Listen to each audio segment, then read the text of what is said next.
All right. Okay, folks, how you guys doing? This is artist Kevin McDowell coming to you for ASG Artizfacts Studio Gallery at home, working on some of the behind the scenes of my independent film. Um, Today, I'm going to try to create the episode, and I'm doing this as a pre-recorded, of course. This is going to be episode 7.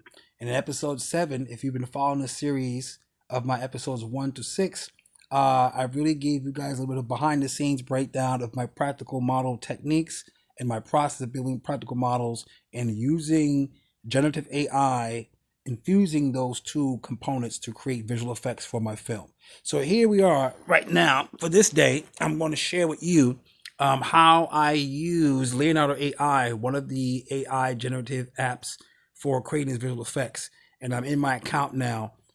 So the thing about this is that I have a membership for Leonardo AI, and I decided to invest in it for the purpose of this duration of working on this project. And I've been working with it since last July, and I've had some awesome results on this. And I'm gonna give you a little bit of sneak peeks. In Leonardo AI, there are specific presets in terms of styles. Like here, you see where it says uh, cinematic keynote, okay, and I open up that, and I'm able to change the style variation. You see it has contrast, which is high, my quality. Uh, and for this render, I want the render in 16 by 9 format. I want it to be large, and that's like what over 24 plus 1344 dimension, and then for this image I'm going to render a number of 8. I can change the setting to about 4 or 5, whatever. And with my account, I get tokens, for this subscription until they run out, and I can still render. The image rendering properties, they're continuous. But I could use those points to either create the video, a short video, or I can create the actual images. Now, going back to my model style, the Kino, cinematic Kino, I can also change that, to GPT image, uh, Gemini, Nano Banana, Flux 2, Flux. So these are different preset styles. So for the sake of this, I'm already satisfied with the one I'm actually using, and the quality I already have set up. And so what I've already done is I have uploaded in the render image, the image prompt, I've already updated and uploaded, I should say, a photographic image of a practical model I built. And I've shown you one of those practical models, and I'm going to just do the generation. I want to create the images. And this is the actual prompt that I created. Create a photorealistic image in 4K resolution of the Royal Hindu Indian Guardian Troop, blah, blah, blah. And this is just a little brief information that I'm going to create for the generation. And depending on how I create the prompt, it's going to determine in some what the style. Let me just go right into it. Let me just generate. And using my image, I'm going to get 8 different variations based on the prompt and using my actual work. And these are the different renders that it's going to create. And this is going to take about anywhere up to about a minute or two. And so when it's done with the Leonardo AI, will give me my image. And because I set the variations, it can give me different variations of that image, and based on the style. And I can tweak this based on the style, preset, And so when it's done, I'll look at it, and then if I like the image, I'll save those particular images to a particular folder. And here it is. So that's the ship. This is the actual, and based on the prompt that I've created, it rendered this. And so if I don't like it, I can just re-render it. Now, this isn't really too much in the style of realism the way I'm looking for. There's certain elements like that background, the fire, it looks, and the smoke, the atmosphere. Some images I can go with, some are like, nah, okay. And if I don't like it, I'll just regenerate. Okay. And I can also do is I can also add other additional images to change the variation of the style, change the variation of the texture map, change the variation of the lighting. I can cross reference different images and use one as an omni source. And depending on how much of a variation I want with that particular omni uh, image reference, that will influence the style and how it interprets. So let's say I open up, okay, and it's high, it has to match. Let me close this and let's see what the new renders create. Okay. Again, this right in itself, to me, it looks a little too CGI-ish, too plastic-ish, you know. And then again, the AI will create that, but this is fine for me because I'm not gonna necessarily use those particular images that are generated. I can sit here and just create multitudes and multitudes of different images um, until I get what exactly I'm looking for. Um, so let me see. Let me see if I can do an edit. Let me see if I can add on. So now let me add a style. So now I have the style and I also have the actual content reference. So the first image here is the content reference. That's what I want. But I want the style to look more in this range of these images I've created because they look less too CGI-ish. And let me say I'm gonna put that to maximum or ultra. I'll go to maximum, see what happens. And then I will generate. And then it will fuse the two. And I'll keep the same prompt. And it will fuse those two images to create a hybrid image in between. So let's see what it gets. And again, this is just some of the process of how I do this. I also use Mid-Journey. For the final renders, I go into Mid-Journey, and I'm going to show you a little bit about Mid-Journey and how I use that as well. I'm going to scroll through and show you some of the images I've created in either character design or concept design. Most of the characters you see in the film or the promo, the teasers I've created, all the characters you see in there, except for one, is from a photograph. The one from a photograph is myself. I used my own photographic image and created a character from it. Okay. So then this one, the lighting dynamics is a bit different. But again, I'm not really feeling the background. And the AI is trying to interpret that background from that image. And again, if this doesn't work for me, I can cross-reference different images. So let me see. Here's the image that I've used, right? That's my source, my content source. I'm going to change the image. And then let's say if I can find, let's say if I want to change it completely, I go to some of the images are already previously downloaded. There's another view. For continuity's sake, let's just keep that. This is the image. Okay, I want to use. Highlight that, select. Okay, so now you can see here, I switched the image of the actual vehicle, which is actually the content reference, which is what I want to create, the content reference.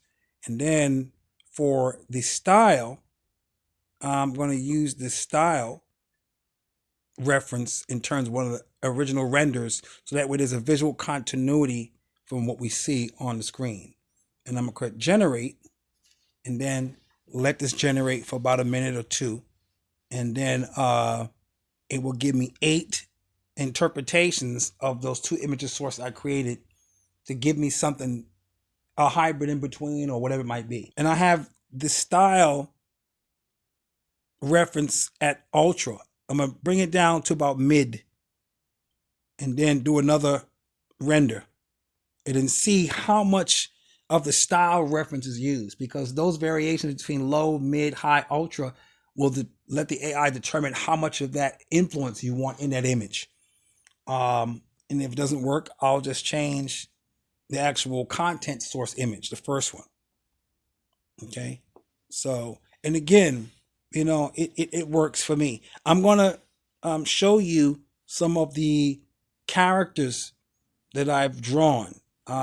These were characters that years back when I was working as an educator and I would go to school and I would teach my students art, and going to work in the morning and coming in the afternoon, I wouldn't take out my device and, you know, Facebook, and I wouldn't like social media. I would use that time to create, render. Sometimes I would write lessons, and sometimes I would create samples of, hey, for one of our assignments on comic book art, and I would create my own characters. And but it had a purpose really for my animated film. All right, so these renders, I don't like too much. Yeah, and these people in the shot, they're not to scale. So again, it's a miss. So let's say I'm going to change the image source. I'll browse through, and there was another uh, download of an image. I'll see if I can use that and see what that does for me. I'll keep the same prompt because I want to look more like that. I'm not gonna worry about the aspect ratio, and I want to generate. And let's see if it fuses those two. That's also another practical model I didn't show in my episode 1 through 6 of the series of building the models, because again, I built over 100 models and I'm not going to show every model. So let's see. And then I'll show you some before I exit out.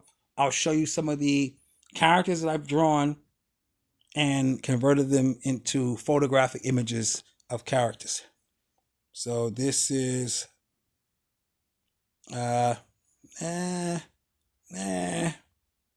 I'm not feeling it. I'm going to switch up. I'm going to take the same ones, and instead of making this, I'll make this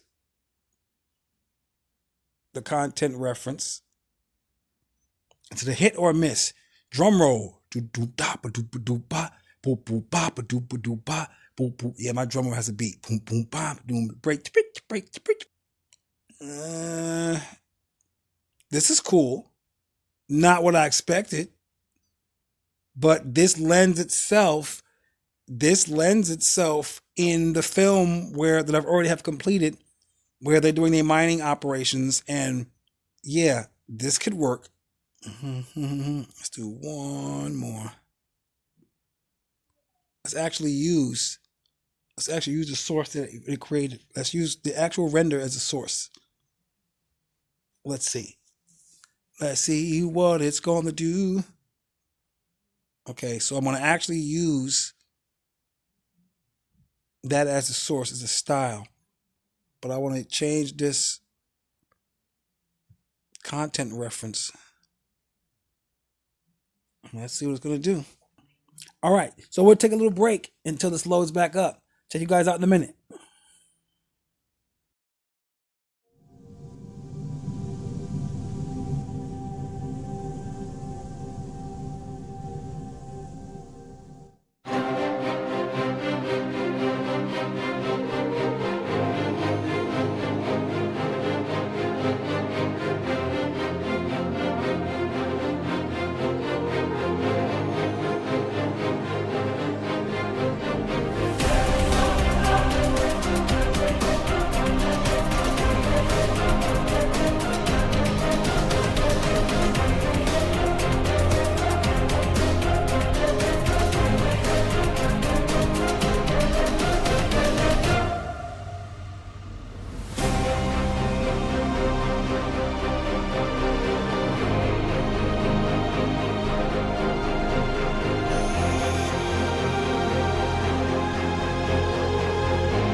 let's see what we got here. I like the lighting dynamics in it.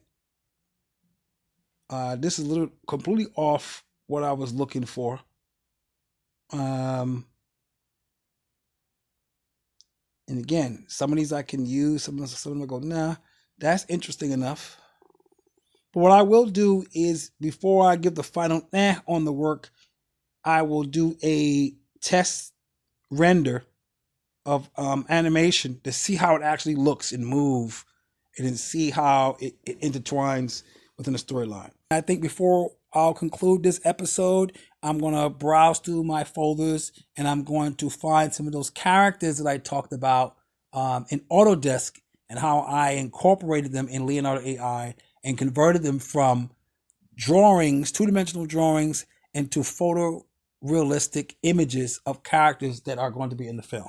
This is my Mid-Journey account, and where I have basically created various scenes for the film.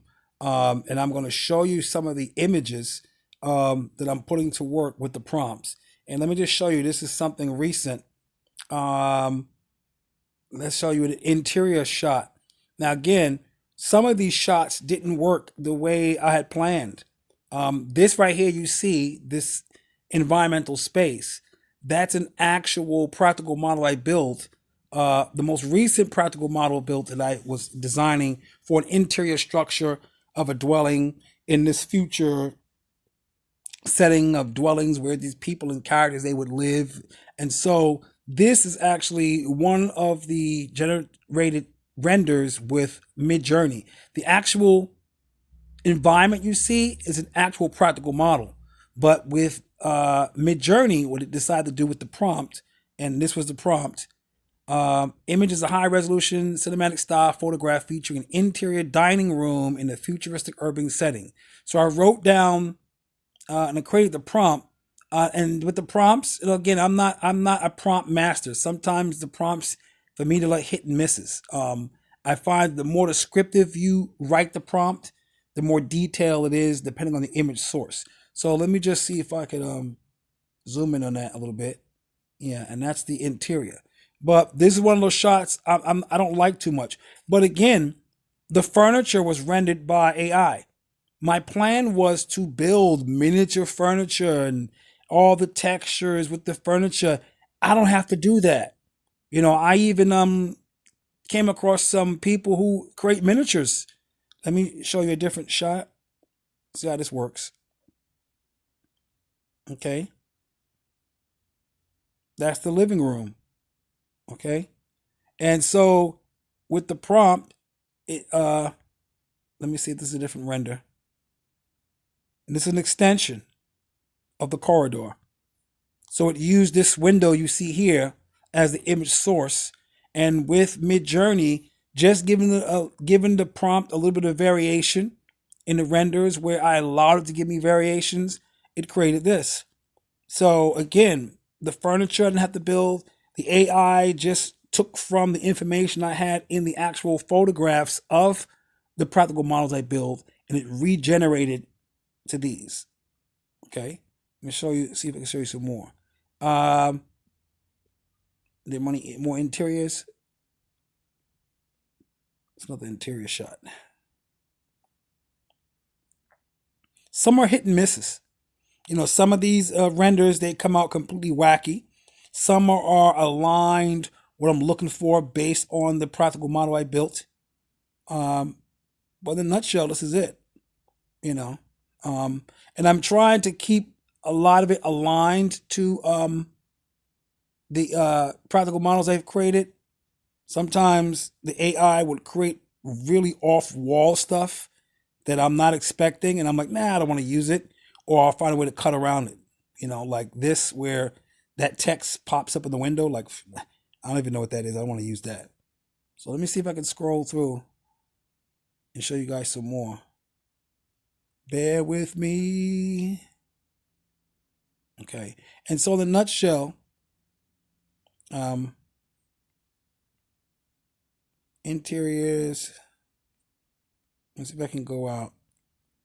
Ship designs, characters. Here's some interior dining halls. There's some characters I've created. And I'm going to do another one. I think for episode 8, I'm going to show you the actual characters I've created using Autodesk. These were characters I sketched out. The original plan for those characters were to be implemented in an animated version of this story. There was originally going to be an animated version because I was working with some apps, and I was going to use different, applications. I was going to use Real Engine and create the effects. At one point, I was doing a fundraiser Kickstarter. I was going to get motion cap suits and the whole thing. A motion cap suit at that time I saw some listed cost about $2,000 a piece. I said, yeah, if I get a budget, I get 3 motion cap suits, and now you don't have to do that. Now you have the nano AI that I could actually videotape myself and use my own video image source as the motion capture. So that's how advanced the technology has gotten. So things that meant to happen back then because they weren't meant to happen. And again, what you're seeing are characters that I've drawn and used the generative AI to create variations of them. All these characters were created, and I'm going to show you the source characters. They were drawn using Autodesk Sketchbook. Some of these, again, these are the practical models. Let me see if I can show you a little sneak peek of the characters. And what I find is amazing results. And again, it's hit and miss for some of these.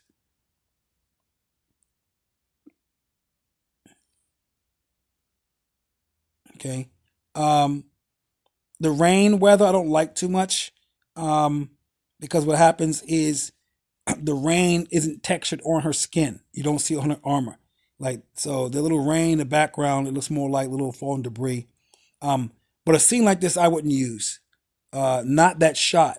Sometimes with this AI generative thing, I can generate hundreds of images off of one image in the prompt, and then I don't like any of them. It won't fit in. I have to make alterations, have to change the prompt, whatever.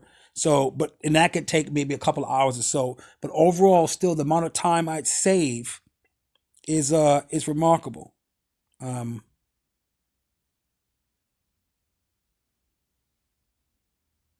Some scenes I'm going to use, but I have to do a re-edit, change the timing. Here's another character that was inspired by one of the drawings.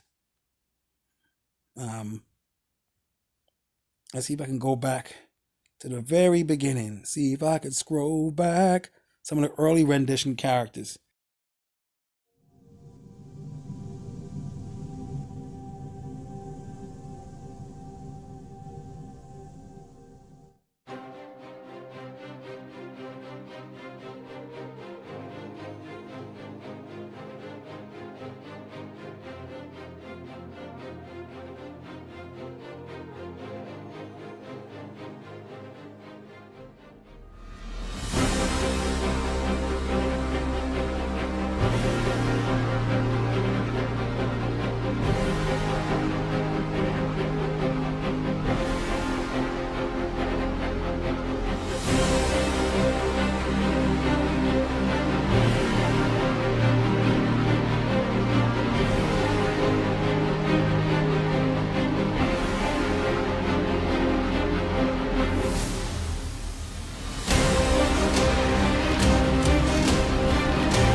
Scroll.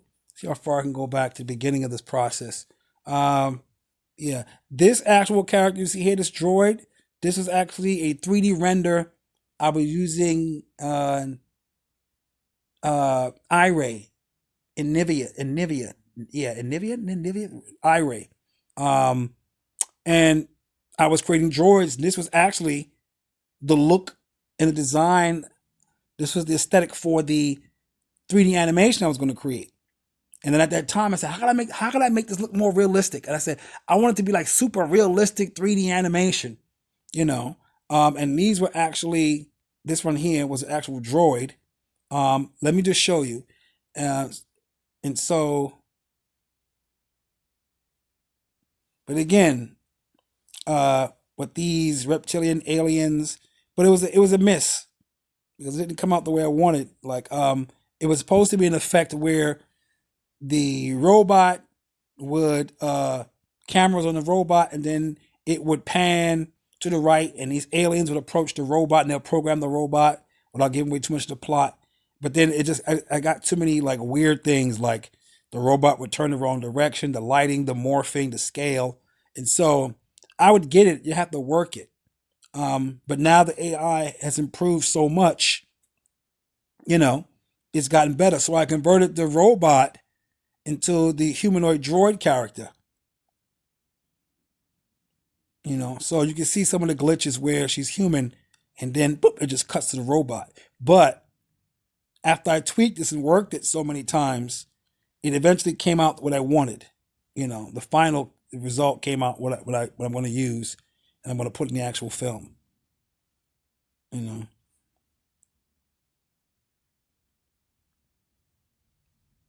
So that's that in a nutshell. All right, so let me see if I can go back to Leonardo AI. Okay, so now here are we. Here are we at this is one of the fun parts of the project that I've been working on, incorporating the generative AI with the visual effects and the storytelling. One of the things that I shared that I would talk about just briefly in this episode, and I want to do in episode 8. Episode 8 will be a more comprehensive, in depth about how I actually designed the characters for the film using the generative AI. And like I mentioned earlier, the drawings of the characters are actually inspired by drawings that I've created. These are, as you see here, digital drawings that I've created using Sketchbook, using the Autodesk Sketchbook. And initially, these characters were created for, a 3D animation storyline. So this character you see here, which I won't give a name, is actually used in the storyline. And in one of my teasers, there's I guess a cameo of that character. Um, these are also, again, digital illustrations of landscapes that I've created. I've created hundreds of digital landscapes. I have a whole digital landscape portfolio that I've actually had them printed on canvas. But once AI came on the scene, I said, what? And I started to use these, really as test visualizations and previs tests. And then when it took these images and made them photographic, realistic, I couldn't like say no to it. And again, this here is a practical model right here, and then this was the AI generated. I didn't want that shininess, and again, so it allowed me to go from this one here, that you see in the middle of the screen, to creating different versions because I set it up that way where it can give me a variation. This is the big baby. This vehicle you see here, this is the 7 feet model I was talking about at one point. So just going back to those characters, so you can see more in depth. Some of these characters, like this one here, with the multiple eyes, this guy that I've checked, when I use AI and regenerate it, you see, this is what I got. Here's the blue monkey, versions of the blue monkey, and then this was the actual drawing of the blue monkey. So with the prompt, I made him a little more hyper realistic. And so when the scenes are generated with the prompt and that character's running down the street doing this thing, it looks funny, but it looks good. Some of the other creatures I've created from the drawing and then converted it into an AI. Okay. And again, these here are the practical models for the sets, the practical models that I've actually built. And this is right here, the highlighted in blue. This is a regeneration of this one. Okay. And these are the AI generated versions. So the level of realism, I don't have to worry about, post in terms of compositing and chroma key. I don't have to do all that stuff because the AI has did all that work for me. Okay. Again, these three practical models. Okay. Another character. This character is in the story. So this is a little bit of a sneak peek. Again, the practical model here, I've highlighted. This is the actual practical model build. Okay, and that was the actual finished practical model. I've highlighted in blue. Then these were the test shots of that and with the generative AI. I'm not going to use all of them. Some of them, there's a little overkill, so I don't want to use all of them, and they didn't really feel right. Again, sneak peek those practical models. Okay, using miscellaneous material, recycled materials, kit bashing pieces, and then the generated AI version. Practical models, practical models, practical model. Some of the more characters I created. Okay, I don't give away too much, but that's in a nutshell. So yeah, I'm going to conclude this part. Okay, and that's going to be that. So I will check you guys out next week. Okay, so feel free to subscribe, support. You can also find merch at www.artizfacts.com, when you can find wearable art tees. You can find leggings. I'll just say this, that a lot of the wearable art is a little bit in the sense that they're kind of low in stock. So if you're interested in getting some, send me a DM. Some are back ordered, and it's going to take a while to get those. But I also have a complete slew of real original artwork, prints of mine, paintings. Some of these actual digital paintings, I've actually had them on canvas. The digital images I use for the film, they're going on canvas, because that's how I started. I started off as an artist, creating my own work, original artwork, printed work, all that kind of good stuff. And now I've incorporated some of that in the movie. All right. So that being said, you guys have a good one. Don't forget, like, share, and subscribe at Artizfacts Art at YouTube. Check me out on my official Artizfacts Studio Gallery page on Facebook, or you can check me out on Instagram at ASG Artizfacts Studio Gallery. Peace, no chicken grease. Have a good one.